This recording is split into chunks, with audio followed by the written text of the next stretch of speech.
भीष्मक रोने लगे, मेरे लाल ये तूने क्या कहा? आरे एक धिया रे रुकी मेरी बेटा प्यारी,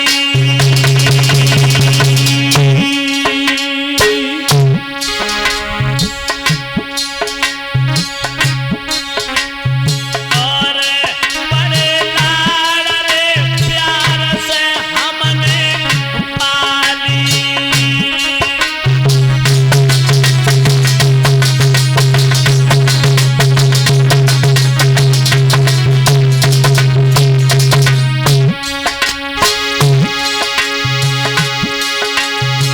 अरे मत करिए रे बुढ़ापे में ख्वारी, मेरी ख्वारी ख्वारी ख्वारी।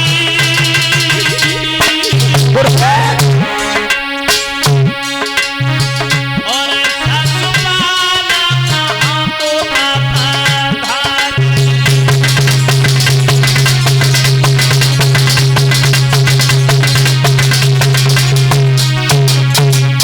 आज भीष्मक ने कहा, ओरे पापी तेरा भला नहीं होगा, समाज के लोग थूकेंगे, दुनिया के लोग थूकेंगे, तू मुंह दिखाने के लायक नहीं रहेगा, तू भी पाप करने के लिए जा रहा है। माता बहनों मगर रुकम ने एक नहीं मानी। सभा के लोगों ने मन में तो बहुत बुरी बुरी बातें करी, लेकिन उसके सामने कोई मुंह नहीं खोल सका, क्योंकि राक्षस था, अभिमानी था, अहंकारी था। और माता बहनों जो दुष्ट लोग होते हैं, सज्जन आत्माएं उनसे डरती हैं। डरती किस लिए? माता बहनों के सज्जन सज्जन होते हैं, दुर्जन पापी जो होते हैं वो कभी मान अपमान से नहीं डरते हैं। याद रखना, माता बहनों भाई बंधु उसने एक नहीं मानी। आज वहां से चला है, आंगन में पहुंचा और तत्काल ही उसने अपने चंदेरी के रहने वाले साले ससपाल के लिए खत लिख दिया। मन में सोचा है कि अगर कन्हैया आएगा तो यहाँ तलवारें चलेंगी और जाने कितनी माताओं के स्वाग उजड़ जाएंगे, जाने कितनी माताओं की गोदियां सूनी हो जाएंगी, जाने कितने जवान मारे जाएंगे अगर कन्हैया आया। पिताजी इसीलिए मैं जो चाहूंगा मेरी मर्जी के हिसाब से हो, रुक्मणी का विवाह होगा। उसी समय तत्काल उसने अपने साले ससपाल के लिए खत लिखा। चंदेरी के रहने वाले साले ससपाल,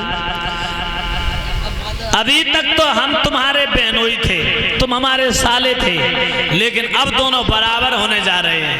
हाँ, न कोई किसी से ऊंचा न कोई नीचा। हम अपनी बहन रुक्मिणी का विवाह तुम्हारे साथ करना चाहते हैं, लेकिन हमारे पिता हमारे भाइयों की इच्छा नहीं है, उनकी मर्जी के खिलाफ है ये शादी। वो भगोड़ा कृष्ण को चाहते हैं, ग्वाल गमार को, जिसके कुल खानदान का पता नहीं, माखन चुराने वाला लुटेरा भगोड़ा, लेकिन हम तुम्हें चाहते हैं। इसीलिए तुम आना, लेकिन आना लड़ाकू जवानों को लेकर के। हो सकता है यहाँ कन्हैया आया, और कन्हैया आएगा तो यहाँ विवाद होगा। उसने खत लिखा।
लड़ाकू जवानों को लेके, क्योंकि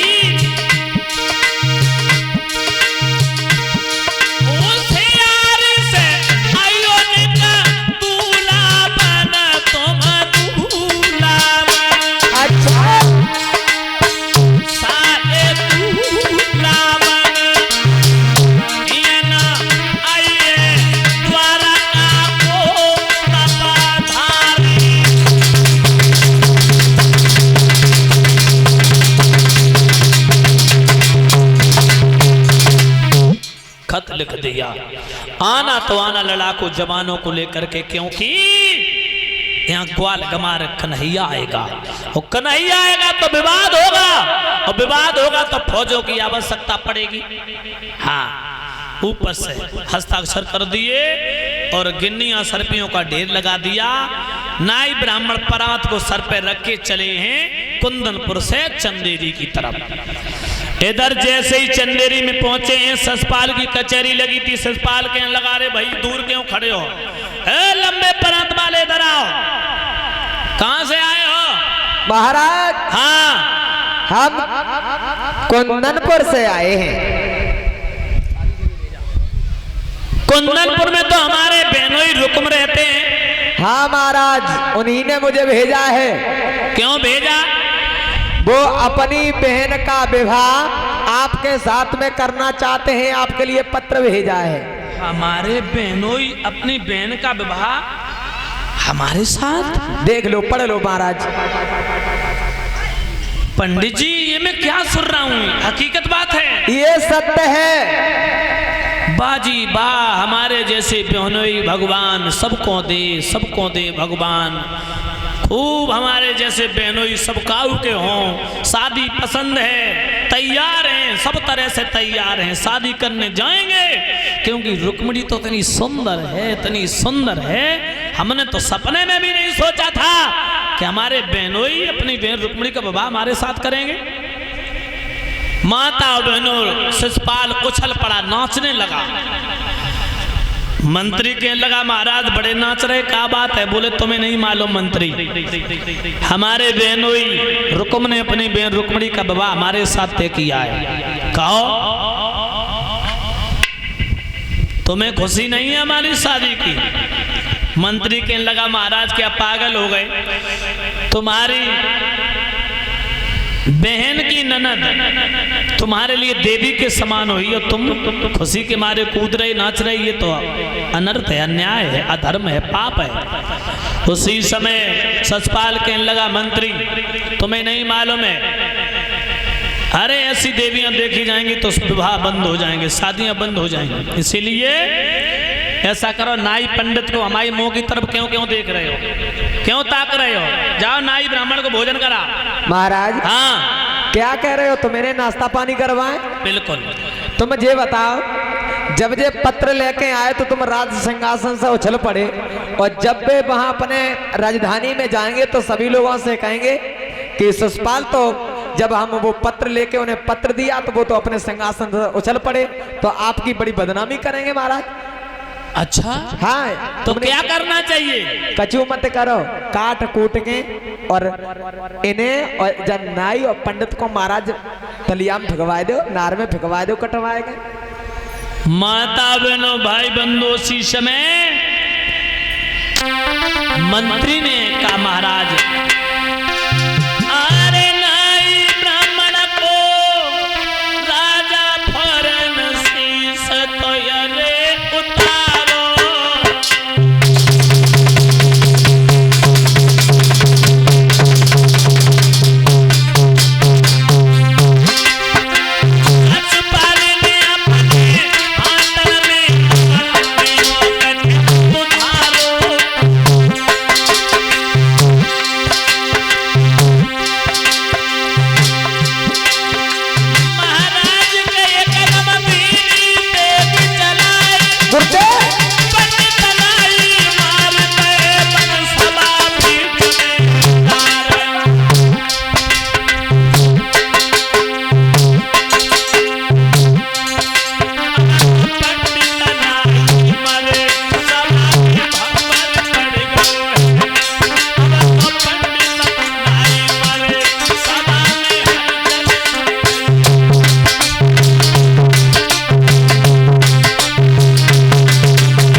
खत्म कर दिया और वहां से भागा, आंगन में पहुंचा, आवाज लगाई, भाभी भाभी भाभी। हाँ लला देवर काय चिल्लाए रे? दूल्हा बना, आज खुशी को समाचार लेके आए। दूल्हा? ना कोई लगन ना कोई टीका और बेमतलब में दूल्हा बनने का फिर रहे, का मतलब है? तुम्हें नहीं मालूम है भाभी? हमें वैसे नहीं मालूम है, बताइयो तब ही तो पता हुए। तेरे घर में आंगन में ऐसी देवरानी लाऊंगा, कैसी लंगड़ी ले? दूर अंधेरे में बैठाई दिया, वहां से खूब चमकेगी। अच्छा तो नाम बड़ी ले की जरूरत ना पड़ेगी, इतनी सुंदर है। हाँ। अच्छा नाम बताओ। नाम बताऊं? हाँ। हमारे बहनोई कुंदनपुर के रहने वाले रुकुम, उनकी सगी बहन रुकमड़ी।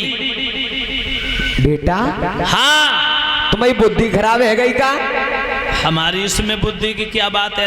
अरे वो तुम्हारी बहन की नंदन है, वो तुम्हारी देवी के समान है, तुम उसके साथ में विवाह करना चाहते हो, ये तो घोर अनर्थ होगा बेटा।